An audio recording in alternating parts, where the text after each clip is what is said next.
What is up guys, Dr. Sammy here, and today we're going to be reviewing the Waterpik Water Flosser.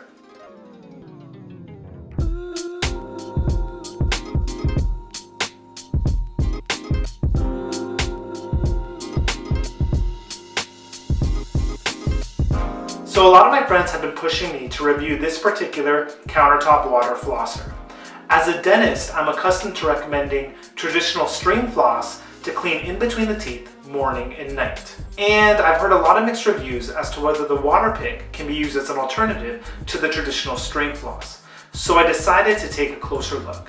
This represents the Waterpik Reservoir, which is typically filled to the brim with lukewarm water. I would definitely avoid using cold water if your teeth have a tendency to be hypersensitive just like mine. After you have filled the reservoir, you have the option of picking from a variety of tips. This particular Waterpik comes with 5 tip iterations which focus on hygiene for people with braces, implants, and deep pockets. Waterpik did an absolutely awesome job with the design.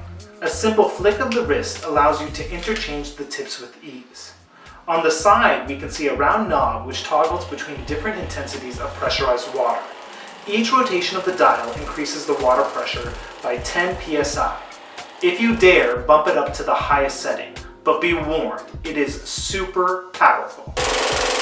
The button below allows you to switch to a massaging mode where it shoots water out in intervals instead of a smooth, continuous flow. So now I want to be able to show you guys at home how I operate this device. I have the machine filled to the brim and it's on my preferred setting of 60 psi. I prefer to orient the device in my mouth before turning the tip on.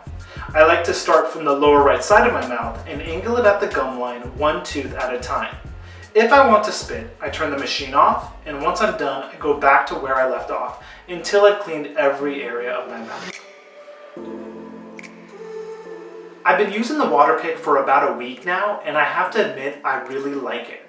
I feel as though it gets into those hard to reach areas, and my mouth feels cleaner and healthier. I definitely see value for people that despise the traditional dental flossing technique or are unable to floss due to difficult motor control movements.